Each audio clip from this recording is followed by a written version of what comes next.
vamos a hablar de casos de alta complejidad. ¿Qué significa eso? Son realmente casos muy complejos, muy difíciles de resolver. Yo, como especialista de columna y especialista en cirugía mínima invasiva, hacemos muchas escoliosis del adulto con cirugía mínima invasiva. Pero hay casos que son tan complejos, que son tan difíciles, que hay que hacerlos con cirugía abierta. Los pacientes se merecen que, digamos, se unan fuerzas para poder resolver estos casos. Y este es un caso de esos. En este caso está neurocirugía y está traumatología. Estos son estos casos donde dos especialidades que manejan esto se unen y le dan el beneficio al paciente para poder resolver estos casos muy complejos. Este es el caso de una paciente, una señora de 60 años de edad, que fue a una cirugía. Lamentablemente ella tenía ya una escoliosis.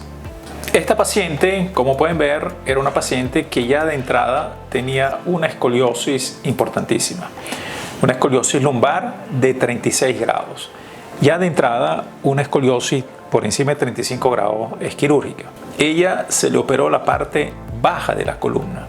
Cuando los pacientes tienen escoliosis importantes, uno tiene que, si la va a operar, hacer una fijación de toda la escoliosis. Lamentablemente a ella se le fijó solo la parte baja de la columna y al hacer eso, la paciente presentó, como ven aquí, un empeoramiento dramático de su propia escoliosis. Esta deformidad es muy severa y esa paciente con el tiempo ya prácticamente no podía caminar. De hecho, viene a mi consulta en silla de ruedas. Es una paciente que no podía pararse ni siquiera para ir al baño. Si se paraba para caminar, tenía unos dolores espantosos prácticamente hacia la pierna izquierda, en esta zona donde la curvatura es mayor, y aquí estaban comprimidos los nervios. Al ver la curvatura de la paciente, que hizo posteriormente de más de 50 grados, con una deformidad importantísima, dije que no la podía hacer por cirugía mínima invasiva.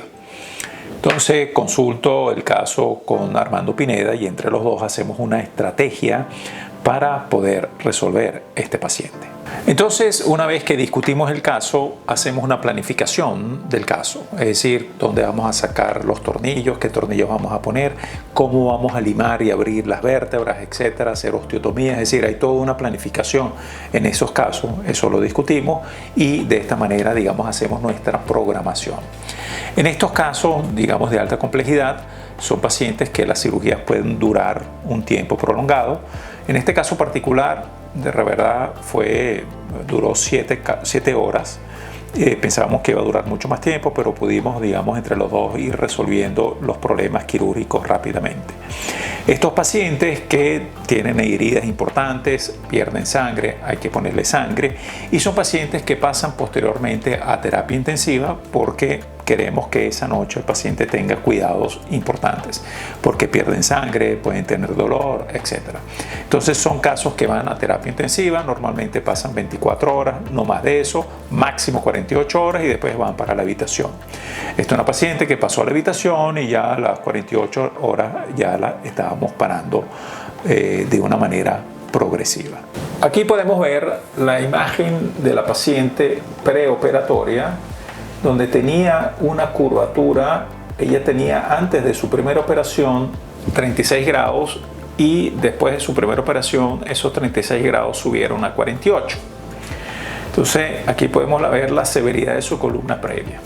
Y esta es su columna posterior. Ven que prácticamente está derecha. En estos casos que hay, digamos, una deformidad importante, utilizamos los tornillos ilíacos. Esos tornillos van no en la columna, sino en la cadera. Y nos da entonces un soporte mucho mayor. Inclusive aquí ven cómo hay no 2 barras, sino hay inclusive 3 barras. Entonces, esos son, digamos, sistemas de puente que nos dan un soporte mayor a la columna y nos permiten una corrección. Y este es el control lateral de la paciente. Aquí ven cómo la paciente tenía un desbalance espinopélvico, es decir, tenía una lordosis de 47 y esa lordosis la pudimos pasar a 61. Aquí podemos ver cómo la paciente estaba inclinada hacia adelante por su desviación espinopélvica y aquí ven cómo la paciente queda en una mejor posición general. En estas cirugías donde hay que hacer correcciones importantes en la columna, hay que estar pendiente que cuando estemos corrigiendo esas vértebras, esa columna, lo que está por dentro, que son los nervios y la médula, se pueden alterar o dañar.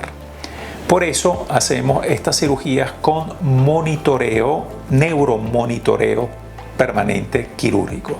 Es decir, a medida que se van corrigiendo las vértebras, a medida que las curvas van mejorando, uno va chequeando cómo están los nervios, porque puede ser que al corregir mucho la curva, de repente los nervios comienzan a alterarse, y entonces hay que ceder y hay que ir por otras vías.